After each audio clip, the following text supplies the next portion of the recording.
it's me, Bussy, and today we are addressing some drama between Katya and myself. And that's a sentence I never thought I would say. Basically, a few weeks ago I posted a video where I reviewed her OnlyFans content, let you know what was on it, and then she called me out on that same platform. I'll tell you what she said, but first, a word from today's video sponsor, Philo. Philo is a live cable TV streaming app with over 50 channels, including Logo, HGTV, Comedy Central, Food Network, and more. I've been bored in self-isolation, but luckily I've been able to catch up on the last 100 seasons of House Hunters, rewatch my favorite show, The Office, and catch the new South Park episodes live, all on Philo. And if that doesn't convince you, maybe Tosh.0, BBC World News, or Animal Planet will. You can watch from your phone, Apple TV, desktop computer, Roku, and they offer unlimited DVR. When you join Philo, you can save hundreds on your traditional cable bill. And because you're a fan of Bussy Queen, you can try Philo for free for 7 days and then get your first month for only $14, $20 a month after that. Click the link in my description box to try Philo for free for 7 days and get 30% off your first month. Thanks so much to Philo for sponsoring today's video. So a few weeks ago, I posted a video where I reviewed the OnlyFans content of Katya, Plastic Tiara, and Shea Coulee. If you aren't aware, OnlyFans is a pay-the-creator directly platform that built its name off the backs of adult entertainers making explicit content. And before everyone freaks out and tells me that OnlyFans isn't just for sex work again, yes, I know that, but let's not pretend that the majority of the creators on that platform aren't adult entertainers. So because of the website's history, naturally my eyebrows raised a little bit when I saw some of the biggest drag names from the Drag Race franchise joining the platform. Not only because of who they were, but because I'm personally a fan of these people. Katya specifically. I mean, I've even recreated one of her looks and made a video praising her runway looks from Drag Race Season 7. Trust me, when I say I'm a fan, I'm a fan. And I still am, despite what's happened. But as a fan, I wanted to know, were these queens looking to cash in on curiosity like Cardi B and Bella Thorne, who made millions over the course of just a few days by alluding to boobies but only giving cleavage? Or were they delivering content that a true fan like myself would consider worth paying for on a monthly basis? Or were they genuinely advocating for and joining the world of online sex work? When creators like these queens in particular promise nothing more than vague bio statements, what is the average consumer like myself supposed to think? The answer to that question is intentionally a mystery. My exploration into the world of their OnlyFans content revealed they were each using the platform a bit differently, some more transparently than others. I found Katya's posts were mostly sexual jokes relying on prosthetic breasts and vagina. Most of it was actually pretty funny, like I got a laugh out of it. I even said that in my review. But there just wasn't enough there for me personally to justify a subscription price of $9.99 every single month, especially when there are thousands of other small creators that could really actually use that $9.99. For $10, you're guaranteed nothing except what Katya chooses to post, no promises from her or the platform. Put this in direct contrast with a platform like Patreon. I'll use mine as an example. For only $3 a month, I give you access to my deleted video archive, which is almost 50 videos, access to my exclusive monthly podcast, your name included in the credits of every video I make, access to polls where you can vote on your favorite looks in my hot or rot reviews, access to my members only Discord where you can chat with me and other patrons, and the ability to DM me where I will actually answer your DMs. I take a lot of pride in the premium benefits that I offer my patrons because I'm giving them exactly what I would expect in return for my hard-earned dollars when I choose to support a creator. We can also use Willem's Patreon in direct contrast to Katya's OnlyFans. Willem is also rich and famous, but on her Patreon page, she explicitly tells you exactly what you are going to get for the dollars that you're spending. Why is there the need for this illusion and secrecy and mystery of having an OnlyFans? The answer is simple. People on OnlyFans know that without telling you what you're going to get, you will blindly purchase it because you are expecting to get something that you will not because of the history of the platform. It'd be like if I handed a waiter at a restaurant a $20 bill and said I'm hungry, and then they brought me back pickles and popcorn. Like, is it food? Yeah, but it's not what I was expecting. Either tell me exactly what I'm buying on the checkout page or just call it a tip bucket. That way, as a consumer, I can set my expectations accordingly and be confident in my purchase, and maybe even pleasantly surprised. It's not easy out there for small creators like myself, and when people with hundreds of thousands, if not millions of fans jump onto paid platforms where small creators make their livelihood, I think they have a responsibility to go above and beyond, more so than the small creators to whom $10 means probably 10 times what it means to them. But the question I was tackling in my video was, is Katya's OnlyFans worth it? Ultimately, I think the goal of pay the creator platforms is to develop a deeper connection with an artist that you like and respect. I did not personally find that on Katya's OnlyFans account. I didn't even see her responding to comments on her posts. But you may feel differently. If you love Katya, then seeing her play with her prosthetic parts may really do it for you, and that's great. Katya deserves to be able to deliver whatever product she wants for whatever price that people will pay. In my personal opinion, I can get a deeper connection with Katya on her and Trixie's new podcast or on their long-running show.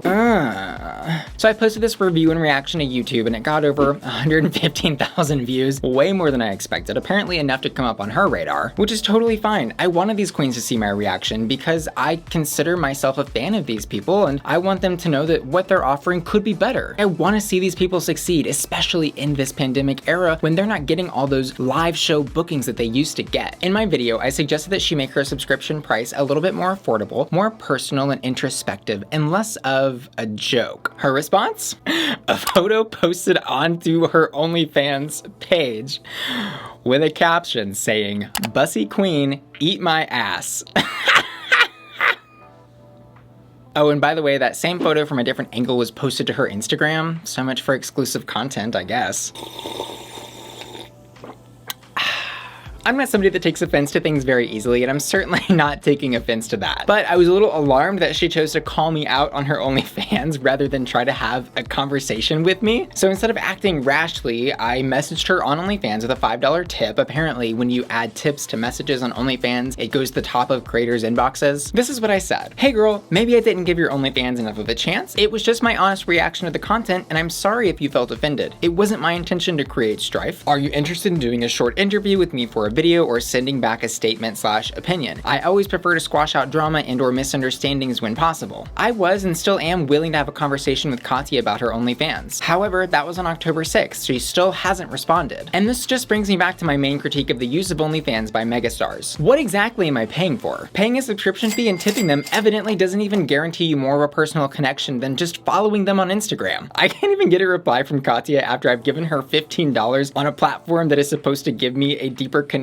with her after she told me to eat her ass. And I know $15 isn't a lot of money to her, but that's 2 Chipotle burritos to me. I also recognize that she doesn't owe me anything. It's also highly possible she hasn't even seen my message. But why accept tip messages if you aren't going to read or respond to them? And why call me out on your OnlyFans if you aren't willing to have a conversation? Maybe you subscribe to Katya's OnlyFans and you're thrilled with your purchase, and I'm happy for you. Everyone should evaluate products on their own and decide if things are for them on an individual basis. That's just like part of your duty as a consumer in a free market. But what do you think? Do you think Katya's OnlyFans has a fair value? Have you purchased it? Furthermore, do you think it's fair for megastars to use platforms like OnlyFans promising absolutely nothing in return for a monthly subscription? How would you compare your expectations with her offerings versus your expectations in the offerings of other drag queens that have joined the platform from the show, like Sasha Belle, The Vixen, and even UNHhhh today, who are all using the platform in its original intention? Ultimately, I'm just one person with an opinion, but the next time I want to support Katya, I'll just buy a t-shirt. In the meantime, I'm gonna go check out UNHhh's OnlyFans. Patrons truly do make Bussy Queen possible, and I want to give a special shout out to a queer chaplain, Abby, Adam, Anonymity, Blythe, Brandon, Caroline, Catherine, Crystal, Curtis, Derek, Ed, Elizabeth, Evelyn, Hannah, Hassan, Ivan, Jaker, James, Janine, Joseph, Jude, Kelly, Kevin, Manny, Matt, Maxwell, Michelle, Michael B, Michael H, Miguel, Onion Fairy, Oscar V, Oscar D, Reverend Terry, Rick, Robin, Shado, Sinclair, Stephanie, Susan, Taco Sita, Tony, Vanessa, Veronica, Zincat, and Midnight 19, who are all supporting me at my hot tier. Bradley, Cameron, Craig, Evan, Freddie, Glenn, Jenny, Kiki and John, Sailor, Shannon, Sloss World, Sunshine, Tina, and Timotheus, who are all supporting me at my hottest hot tier, and Kevin, Marty, Matthew, Mike, and Tom, who are all supporting me at the Bussy Queen Collector tier. Thanks so much for watching today's video, and I'll see you guys in the next one. Love ya. Bye.